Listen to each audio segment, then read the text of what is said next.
My dad helps thousands of people get home safely. I just wish he could come home to us a little more often." She said it from a school stage in front of 200 people, and Michael Anderson heard it sitting in an airplane cockpit at 40,000 feet, watching a video on his phone with his flight crew preparing around him. And the sentence landed somewhere that his 22 years of professional composure had no procedure for. He watched the rest without moving. Grace, 10 years old, in her school uniform, holding a microphone with both hands, looking toward the audience where her mother sat. When it was over, he sat with the phone in his lap for a long time. The boarding call came. He put the phone in his pocket. He flew the flight. That was the kind of man he was, the kind who flew the flight. It was also, he was beginning to understand, the source of the problem. His name was Michael Anderson. 45 years old, 22 years of commercial aviation, not a missed assignment, not a delay caused by anything within his control. The airline had him on international long-haul routes, the kind that required 3 or 4 days away at a stretch, which had seemed, early in his career, like a reasonable cost for work that mattered. He had a family calendar in the kitchen.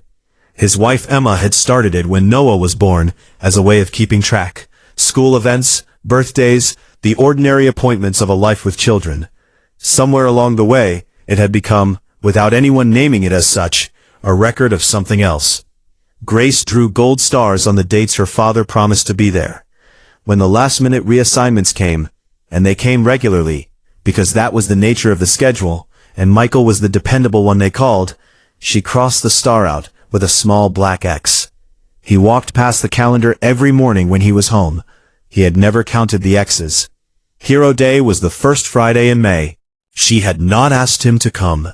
She had learned in the specific, patient way of children who have adjusted their expectations to the reliable shape of things, that asking created a gold star that would become a black X. She had not drawn a star this time. He had left that morning without noticing that she hadn't. He hugged her at the door and said, "I'm sorry, sweetheart. I'll make the next one." She smiled, the smile that was not quite the real one.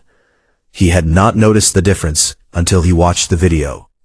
She had walked to the stage at school and looked at her mother and said, "My hero is my mom, because she's the one who's always there."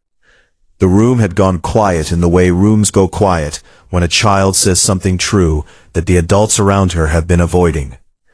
Emma had not intended to hurt him. She had sent the video the way you send someone something that they need to see, with the note that gave him space. "Watch this when you have a quiet moment." He had watched it in the cockpit, which was not a quiet moment, but there had been no way to make himself wait. The sentence about the thousands of people getting home safely, the one that followed. He sat with it all the way to London, and all the way back. He came home on a Tuesday. Emma was in the kitchen, the children were at school. He stood in the kitchen and looked at the calendar, really looked at it, the way he had never quite looked at it before. He counted the X's. He did not count all of them. He stopped at 30 and understood the shape of what he was looking at. Emma came into the kitchen.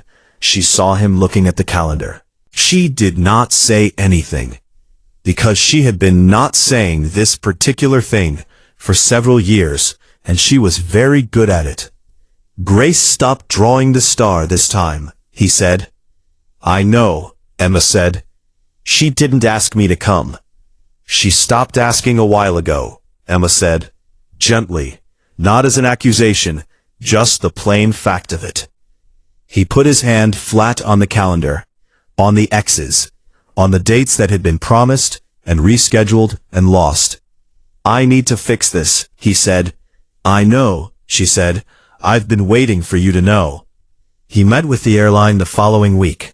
He asked to be transferred from international long-haul routes to domestic. The meeting surprised his supervisor, who had been expecting a conversation about seniority or scheduling preferences, not this. Several colleagues heard about it and offered the opinion that he was making the wrong decision. His salary would be lower. His promotion track would shift. He was leaving the best routes at the best point of his career. He told them, I'm not leaving my career. I'm choosing not to miss the best years of my children's lives. He said it once, clearly, and then he did not say it again, because it was not a debate he was interested in having.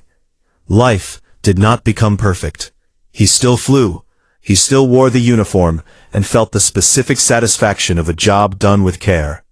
He still believed that every flight carried families and important moments, and that his responsibility to his passengers mattered. But now there were dates on the calendar that could not be changed. Birthdays, school plays, Noah's baseball games, Grace's performances, Hero Day. Those dates belonged to his family. The schedule worked around them, not through them. Grace started drawing gold stars again, slowly, carefully, watching to see if they held. They held. Over the following months, for the first time in years, the gold stars began to outnumber the X's. Hero Day came again the following May. Michael took a seat in the back of the auditorium, quietly, without drawing attention, because he was not there to be seen, but to be present, which he was beginning to understand were different things. Grace walked onto the stage. She was holding a photograph. He could see it from the back row, her between both parents, taken at Noah's baseball game 3 weeks earlier. She looked at the audience. She found her mother. Then she found him, in the back. And something in her face did the thing he had been watching for all year. The smile that was the real one. Last year, my hero was my mom, she said, because she was always there. She held the photograph. This year, my heroes are both of my parents, because now they both are. He lowered his head. He pressed his hand over his mouth. He let it happen quietly, in the back row, while 200 people listened to his 10-year-old daughter say the truest thing anyone had said about him in 22 years. He was not a better pilot because of this. He was the same pilot, but he was a better thing than a pilot. He was a father who had learned, before it was too late, that being home was a flight you also had to choose to take. The people waiting at home deserve the same reliability you give to your schedule. Make them the untouchable appointments. The career will accommodate, but childhood will not wait for the right quarter. If this story touched your heart, please like, share, subscribe, and comment. Let's spread more stories of kindness and hope together.